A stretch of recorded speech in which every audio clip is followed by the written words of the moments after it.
ki tafi da ni zan je masoyi, inda kika je zan je masoyi, zan biki ne a guje masoyi, ƙaunar ki tai min yankan lauje ga amanar zuciya ki aje san ki yayi mun kamu na kugiya jinin jiki ya biya zagaya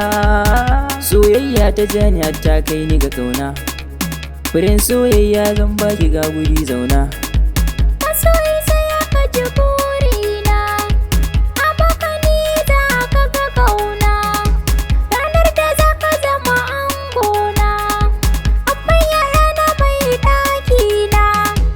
a sanda za ka ga gayena in fesa turare a leshina a sanda na ga wankan ki ai na san zana rikice kin iya wanka mai kyau ne dacin fararar mace kin iya taku jar fulawa na sarkalar rikice ke ta daban ce ko cikin yan mata kin kece kyakkyawa son ki ya sani na zaburo in na same ki ai na wuce yan aro wayo baby baby wai menene kaunar ka nake ta dame ni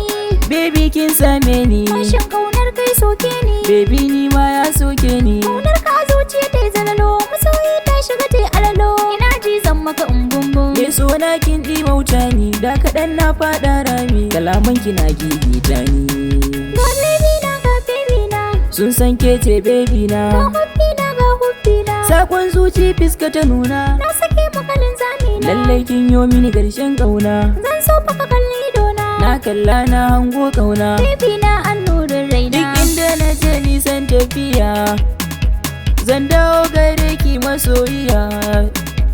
na kori dukan yan rakiya in na ɓace ku bar cikiya ban ji in haƙura da ke na rayu da ke na mutu da ke kalaman ka aina karɓa zaɓin kashi ne zan zaɓa ka so ne baka can